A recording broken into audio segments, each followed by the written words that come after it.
Sometimes. Okay. Okay. 3, 2, 1. So close. Dang it. Hello, everybody, and welcome to another episode of Talk About It Tuesday, where we talk about all things the arts and the people who love them. I am here today to Dow with the amazing, the effervescent Andrew. Hello. So, Andrew, why don't you tell people a little bit more about yourself? Who are you? Who am I? It's a great question. I grew up in New Jersey, and I guess I first started really getting into the arts and acting and all kinds of media pretty young. I was in 4th grade, and we put on a class play. It was called Blame It on the Wolf, and it was about all the fairy tale characters they've had enough with the big bad wolf. They just had enough. So they put him on trial. But it turns out that the wolf was sort of being framed. And it's this silly little show. And I just remember becoming obsessed with it. And it was like just the scenes and the acting. And like I was Hansel in Hansel and Gretel. Because even stories that didn't have the wolf just were somehow involved. They blamed it on the wolf as the story was. And I just remember just getting so into it. I started writing a sequel to it. I got that into it. And that was like the first time I was like, okay, there's something I'm grabbing on here, because my dad put me in sports, and he wasn't one of those dads like you have to play sports, but he was my coach. So it was just something I did and I enjoyed it. That was the first time I like had something where I was like, wow, I really want to do this. Yeah. I didn't get involved with too much theater though. It just was one of those things where I guess my parents didn't think about it, so I didn't really think about it. So I just went back to playing video games, which is my second love. Because I also stream on Twitch. I didn't start doing theater again until 7th grade. And I saw that my middle school was putting on Guys and Dolls, which is one of my favorite shows of all time. It's a good one. And I just remember being in the living room and saying, I want to audition for the play. And I can't really say where it came from. Maybe it was the old love back in 4th grade, but I wanted to do it. And my dad sort of looks at me, and the look in his eyes was just, there was a lot of pride in it, because he used to do musicals when he was a kid. And so I don't know, he just never, like, I guess, thought about asking, hey, Andrew, do you want to do musicals? Because it was just kind of about coaching soccer and work, because he's a very busy man. But once I decided that, I almost missed the audition because I chickened out. My sister dragged me into the audition room, because even she was like, no, Andrew, you found something special in this. I could tell you're going and you're doing something. So I did it and I got in. There's like this kind of like Timon and Pumbaa type character called Nicely and Benny. And they sing the title song. It was something my family really saw, like that I really liked this, and this was something I was meant to do even from a young age. And at first, for like the first few years of my life, it was always like, oh, maybe my family just, thinks that, because, they're going to think their son's the greatest thing in the world. So maybe that was it. It wasn't until high school where I really, really kind of owned it. All right, sob story time. I was bullied a lot in middle school, as a lot of us were. Especially when you're a theater kid and you're a guy, because it's still a thing. It is still, a misconception that theater and acting is, only for like girls or a certain type of people, which is just so not true. It's so funny. If you're famous, you're worship, but if you're not famous and when you're a certain age and you do make musicals or plays or anything, that you're made fun of for totally ludicrous reasons. So I'm staying with family, not my parents, but family in Los Angeles, because I just moved out here. So I'm going through this whole move and transition. This room is but temporary till I find my own. I'm living with someone who's a teacher, and she wants me to talk to her class about guys doing musicals, because she teaches 5th grade. And that stereotype, that stigma still exists, because her daughter is very involved in theater. She's actually going to New York she's doing the reverse of me. I'm in LA to do film. She's doing theater. So I'm actually talking tomorrow to a class about it. So it's something I'm very adamant about to kind of break that stigma. Yeah. So if I were to in the future kind of do something, I guess, humanitarian involving in the arts, it would be going to schools and breaking that stigma that still exists. We don't think about it. And I haven't thought about it in a while, but yeah, it's around. So I skipped theater for 2 years and instead did track and field, which it was fun. I did pole vaulting, but it was like, I was okay at it, but I knew that's not what I wanted to do. Yeah. So in junior year, I took it up again. And once I did my first musical, the opening song, I did Seussical, the musical, Nice. which Nice. Dr. Seuss, that's going to be a recurring thing with me is Dr. Seuss musicals. That's going to come back later. I played like a kid. And even though I was a junior and I had the voice I have now, I was able to, given my height, I stand at a whopping 5'2". Nice. So I can on stage especially easily play a younger kid. And the opening song ended and I sort of knew, all right, this is it. I found it. And then since then I knew I wanted to do it as a career. So then I started taking it seriously, started taking lessons, went to college for it, got my bachelor's of arts at Fairleigh Dickinson University in musical theater. And now ever since then, I've sort of been into a nomad, I guess. I went to New York. Actually, no, before New York, I got my first professional theater gig. I was in the national tour of Dr. Seuss's How the Grinch Stole Christmas, the musical. And I'll send you some pics later of my costume because that's worth seeing. Because I was a Who. I was one of Cindy's brothers.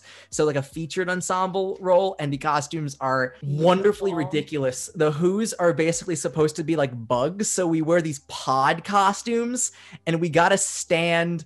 You'll see in the picture, but we got to stand like this the whole time and keep our feet bowed out. And it's crazy. And I did that for 2 years, actually. And the second year, they gave me Heelys to skate around. So the whole time I was supposed, because it's like the Who's are skating on ice. Yeah. They gave me Heelys, and it was so awesome because I got to do miss cool Heelys stuff with the character, with the actor that was my brother, because we both had Heelys. So we get to make up just all this stuff. And the director like let us like keep them on, take them off whenever we wanted to. But it got to the point where it was supposed to be one scene and it turned into the entire show. After that, I had moved to New York. In a totally unrelated thing, I got a gig on HBO, not acting, but as a stand-in, which for those of you that don't know what a stand-in is, when they do the lighting of a scene, they have the actors come on and rehearse it. And then once they know where the actor's going to be, they have to set it up. So the actors go in hair and makeup and they need someone to stand in. Now that the project's done, I can talk about it.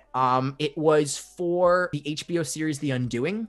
And the actor, it was the kid that's in A Quiet Place. Yes. So Emily Blunt and John Krasinski's son. And actually, the reason a lot of stand-ins are chosen because their height, but the kid got taller very quickly. So I thought, I'm not, this gig isn't lasting me very long. They just kept me on. And I actually came back about a year later when they were doing reshoots for A Quiet Place Part 2. So I got to go on that set, which was really neat.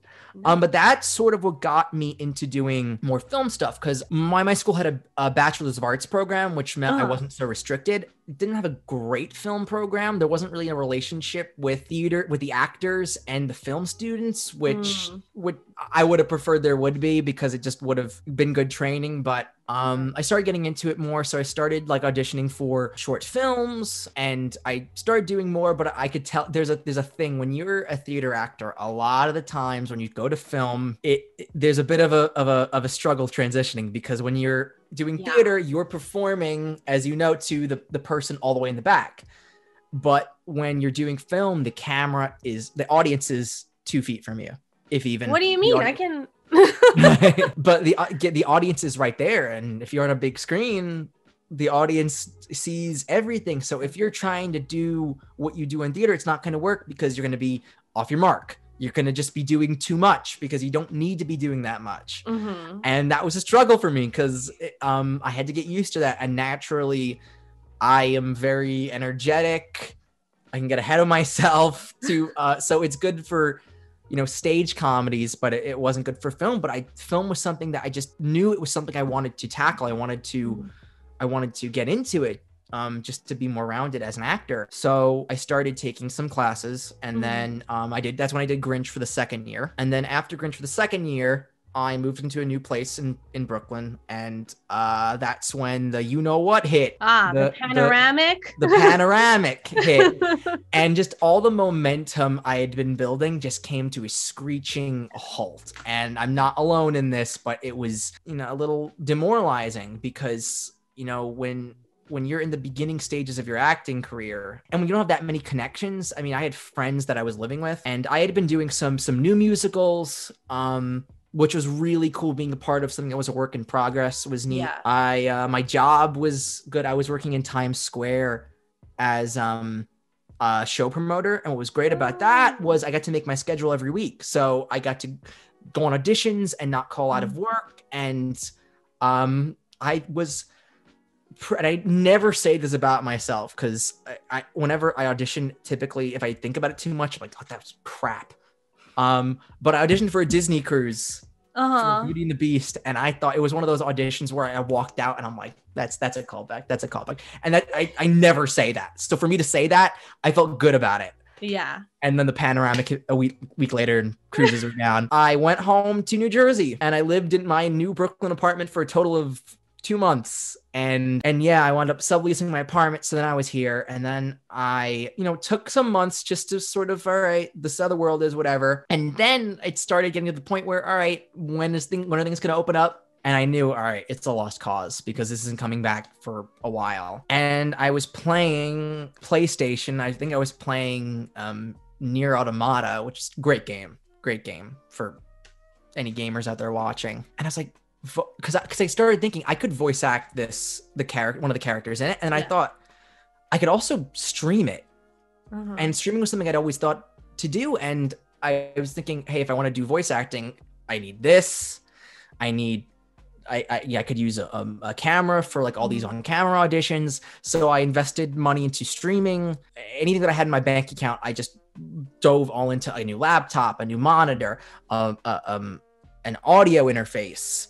Anything. And I got into streaming on Twitch and doing voice acting work. So I started taking voice acting classes and streaming about a year ago now. So like middle of June is when I started. And that's when I started doing, some voiceover work. I finally, a year later, have like a demo that I'm going to start sending to voiceover agents soon that I'm pretty proud of. But it took like half a year to like record and re-record. And you were talking about that through Jamie's Discord. Yeah. I got a demo soon. I know. I feel so annoying about that, but the problem with me is that I still, with whether it's auditions or my demo, I still am like not comfortable saying this is good. I always need validation from people, and in an age of self-taping, because that's been a thing that was on the rise, self-taping, because I don't know how you feel. Do you prefer self-taping, or do you prefer like going into an audition room, doing your thing, and then being done with it? It's like, all right, that's it. I love going in because I'm a people person. So I prefer, going into the audition and seeing people. I don't care how nervous I am. I think it's great.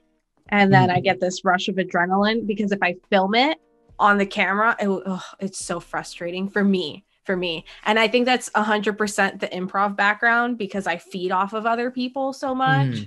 So I think that's just my hang up of I need a person. Give me a person. Yeah. And I don't have anyone on hand that can just always be there. Like I think they expect actors to live with other actors when that's not always the case. Yeah, it's not always the case. That's the ideal case. So I had to get like my last thing. I had my agent's funny. I was in New York, and then I moved to LA because I realized, you want to know what? Voice acting film, that's what's kind of hot right now. It's not that theater and improv is non-existent, but I was thinking about me and like my long-term career, what I wanted. Yeah. So I was like, you want to know what? I have people in New York. I have family and friends in New York that in times of need, I can call on them, but I don't have a solid footing in LA. Let's go there now, because I wanted to do it, and like, why things are quieter in New York, let's go to LA. So now that I've gotten a foot here, I have started auditioning also for stuff in New York. My agent sent me for a feature film in New York. So, I mean, you can't act like things are going to pan out, but there's obviously a sliver of a chance that I made this move out to LA.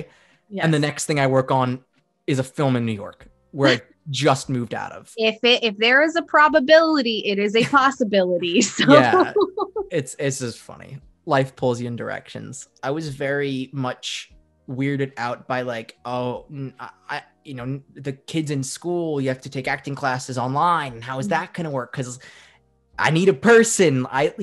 You feed off the energy from someone near you, and obviously voice actors have to imagine that, but it works. It works because my acting teacher said like, well, when you watch a movie, you feel empathy for the characters on screen, don't you? It's like, oh yeah, we do. It's been a bit of a rough process over the past year, kind of coping with the way the world is now, and trying to figure out, okay, where do I fit in this industry? Where do I want to go? Because I feel like I did theater. All right, now I want to do voice acting, and now I want to do film, and I'm sort of like stretching my limbs out in all types of things. And for a while, it's like, all right, I'm not really getting anywhere in either. But it's the long game, and if I just keep going at it, I'll do it. Yeah. I'm attached to like a voiceover project, so I have that going for me, and my agent's starting to send me on auditions. Hopefully that trend continues, because I hadn't heard from them in a year, but I don't blame them because they're New York based, and New York's been like right. You're auditioning and you're acting and things like that. Do you prefer one over the other? Do you prefer film or theater, or is it kind of like an equivalent love for both? Or it's been so long since I auditioned for something with theater. I really like the subtlety of film, and something that I've been really enjoying kind of mastering. If you watch my streams, I'm not very subtle, but that's just because I'm not putting on a performance. It's just literally me. But when it comes to film, there's something really powerful and fun about finding ways to get your point across just by dropping in and just kind of trusting your own words, and that's enough. There's so much power in theater. This is true, but for film, it's something that you have to inherently have. There's so much power in stillness and not doing all that you need to, and trusting that your voice is enough. Theater, in comparison, it's fun because you get to be more free with it. You get to use the stage more. It's sort of like this because like the audience can see you no matter where you are, as long as you're properly positioned towards the audience. You could do whatever the heck you want. So it's two different challenges. I used to look at film as very restrictive, but no, I think it's cool to funnel that energy into something. And then with theater, you get to do whatever the heck you want. Anything's fair game. Like a ping pong ball across the stage. Exactly. That's me. I'm ping pong ball. I think that's actually a comparison one of my directors in college used, because I remember I was doing Little Shop of Horrors, and I was in the ensemble, and I was on stage for the very end, and at the very end, that's when Audrey 2 the Plant takes over the world.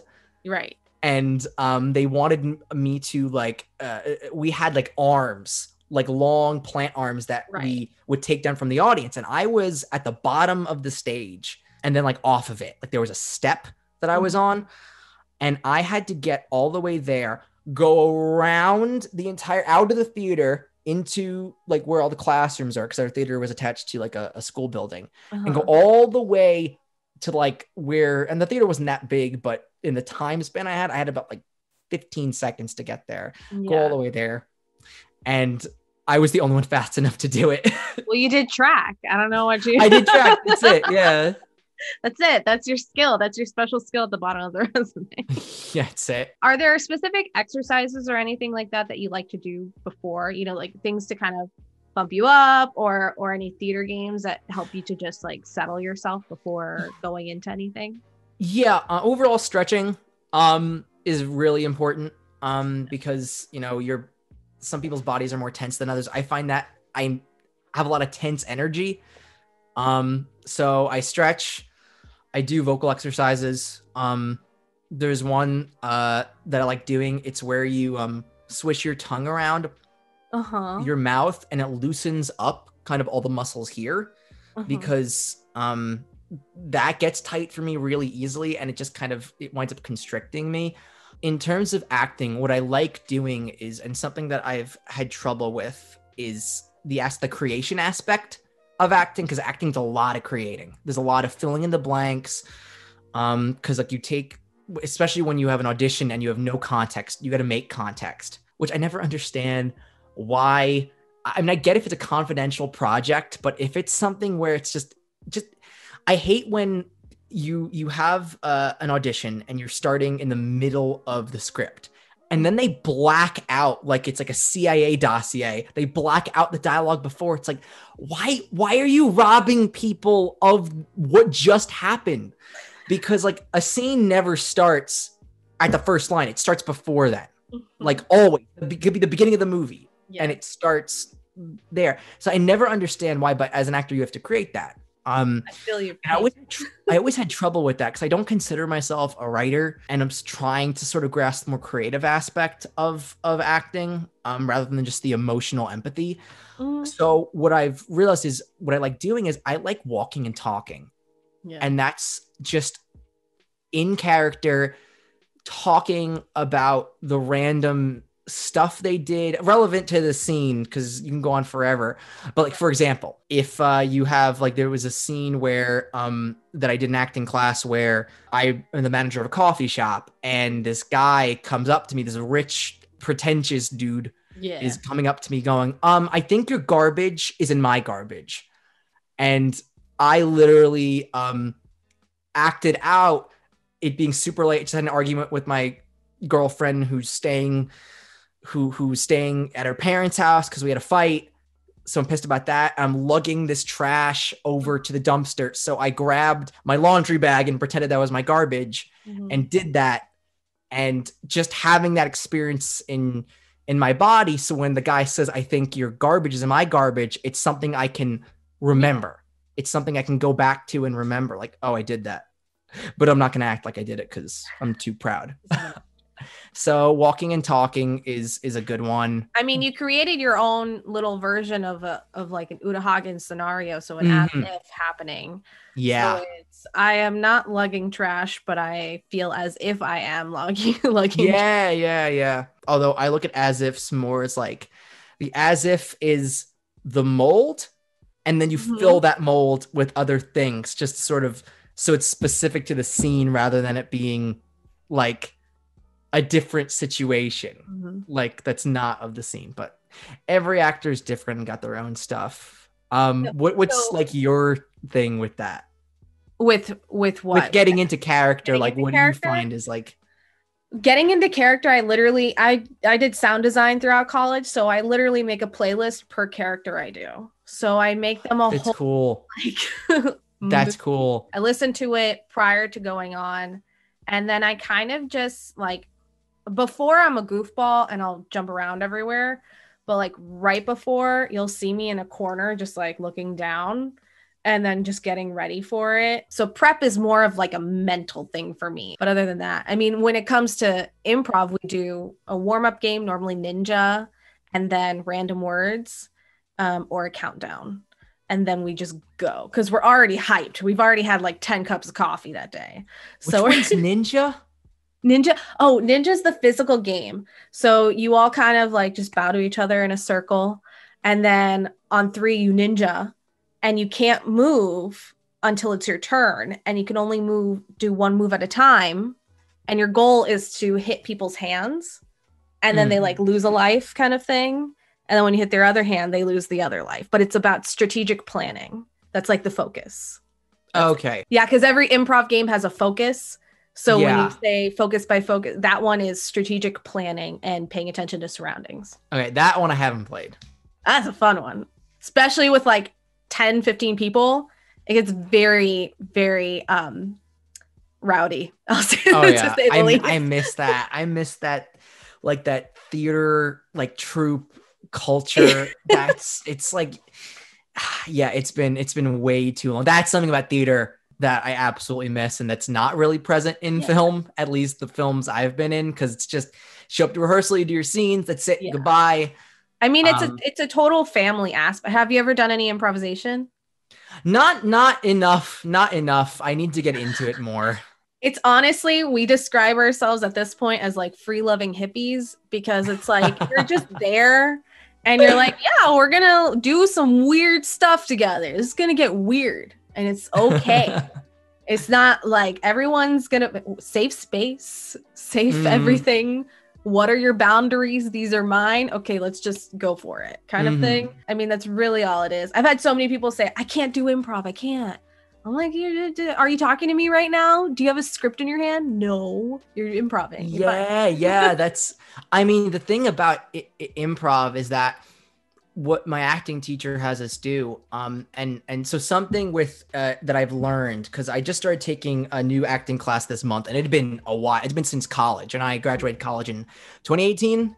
So I've been to class, and being in acting class has been so good, because it keeps you warmed up all the time, and you just feel like you're always in it. Every scene is an improv. That's how you have to think about it, because what a lot of actors, including myself, get hung up too much in is memorization.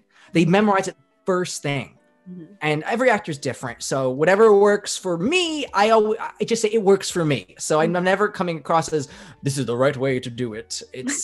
That's garbage. Anything that kind of floats your boat and works for you, it works. But for me, that wasn't working, but I was doing it because I'm going to be a good little actor and get my stuff memorized. But that's not actually, to me, the most efficient thing. The most efficient thing is the relationships of what you do, and the relationships, and you do the background work. And what I found, and I have a degree in acting, and I kind of just found this, is that if you do enough of the character work of making memories and relationships with people, you'll find that by the time you go to memorize it, you're like 90% there already.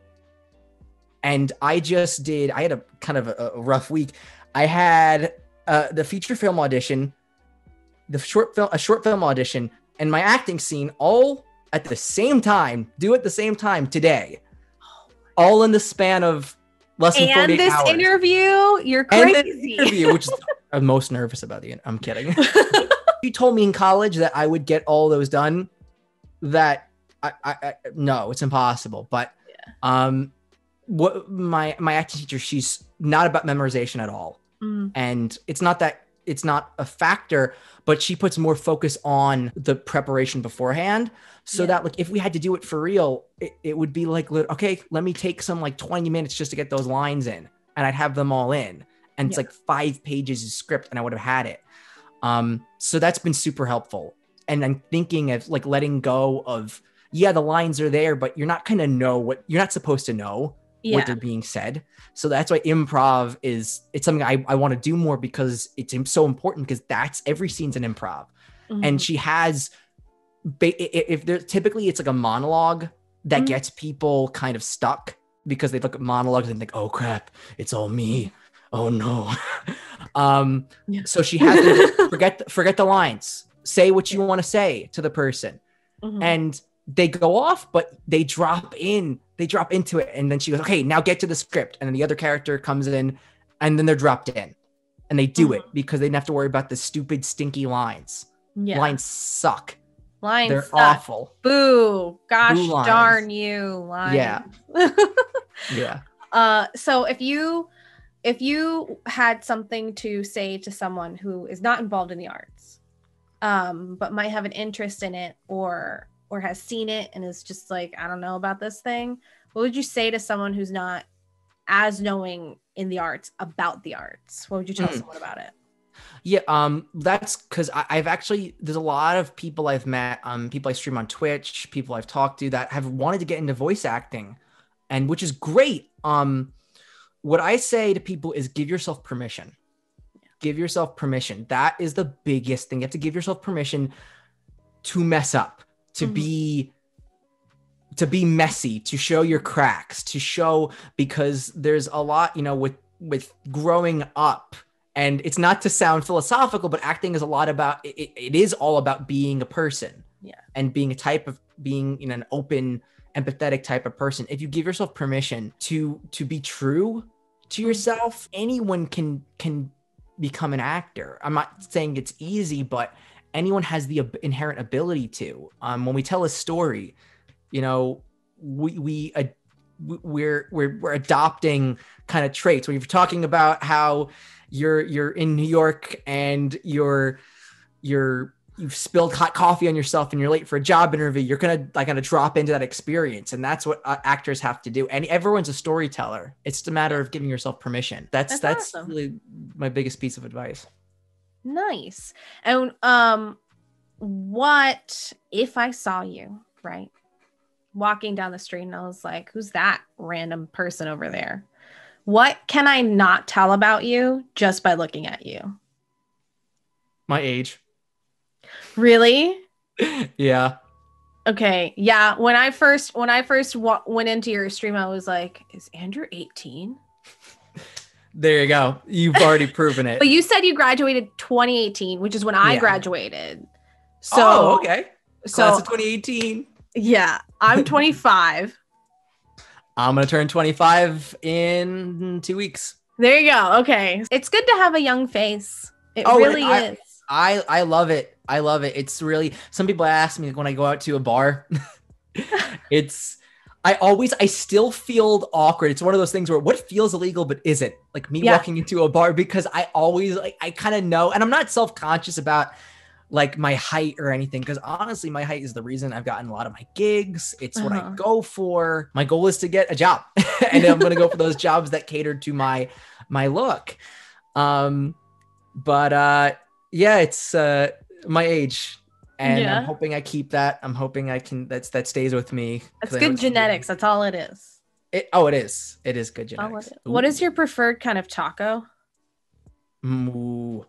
I'm really vanilla when it comes to tacos. It's gotta have. I mean, I love like sour cream and guacamole and like medium salsa. Salsa. I don't like it too spicy. I like more of like the savory aspects of a taco, or a taco burrito. I prefer burritos, but tacos are great too.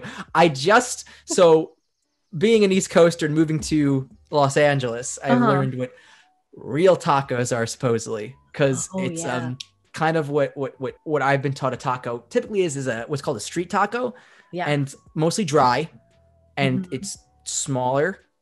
And it is more about like the meats and the onions and stuff. But I don't know, give me like something that's just filled with cheese and steak and and avocado and sour cream and nice. So good, so delicious. So now I can ask you, what are you working on? How can people keep up with all of you and all you do? Okay. So the best place to get to know me is at twitch.tv/AndrewPlaysAGame. I stream on Fridays and Sundays. My schedule is very weird right now because although I do love streaming and video games, I'm focusing on my career. So I do stream, but not as often as I once did. My normal schedule is Monday, Wednesday, Friday. So that's when I stream. I stream mostly single player games, story games. I like characters and talking about voice acting, and just my family is a lot on my stream. My family's very supportive. So really? I got my sister, I got my dad, my mom, my brother, my brother-in-law, my cousin. Nice. That's what you'll typically find in, but they're a really cool crowd and they're awesome. The latest thing that you can find me in terms of acting, I was on the new Peacock show, Girls 5 Eva. It's Tina Fey's new show. I play a very, very minor role. It's like a blinker, you miss it. But one of the in one of the 90s flashback scenes, one of the boy bees, it's a boy band. Nice. That surprised Girls 5 Eva, the band in it. And that was really that was one of the last things I did in New York before I moved. And it was so funny because it was supposed to take place in Albuquerque, New Mexico. But there was snow on the ground. So we kept going to get to the bus, we had to climb like a mini snowbank that was made by the snow. So we kept saying Albuquerque, New Mexico. And the guy who had the line, he has like, we're in Albuquerque, baby. Oh my gosh. And it was changed to El Paso. I'm sorry, it was changed to Buffalo. So that was a cold shoot, but that was fun. That was the last snow. Yeah, that was the last like thing you could see me in. I've been mostly kind of auditioning in a bit of the grind, I guess, nice. as we actors call it. But I'm also doing a voiceover project called The Vein Panels, which is early. It's still being written, so I don't know when that's gonna happen. And I'm just trying to make my way. So everything that Andrew talked about will be linked in the description below so that you can keep up with him. I want to say a huge thank you for joining me today. Thank you so much for having me on. This is so much fun. If you would like to watch more videos like this, please think about subscribing to This Is Improv's YouTube channel. If you would like to take any improv classes for writing, improvisation, teens, kids, and adults, or improv for life or corporate team building, you can go to www.thisisimprov.com and sign up today for a drop-in class. If you like histories, mysteries, and ghost stories of Florida, that's right. This Is Improv has a podcast called This Is Legends of Yesterday, where we talk about all of that and more. So if you have a story of any experience you have in Florida, we'd love to hear about it. We love hearing your diary entries, all that stuff. It's great. You can send that to info@thisisimprov.com. I hope you have a wonderful, beautiful, and glorious rest of your Tuesday. You beautiful creature. Eat some tacos. Thank you so much again, Andrew, for joining me. Thank you. I'm going to check out that Florida podcast because that sounds, I love ghost stories and I'm fascinated with Florida because of how weird it is. Correct. So, you got a listener already. Wow. I didn't know about that. Nice. All right. Thank you, everybody. Goodbye. See ya.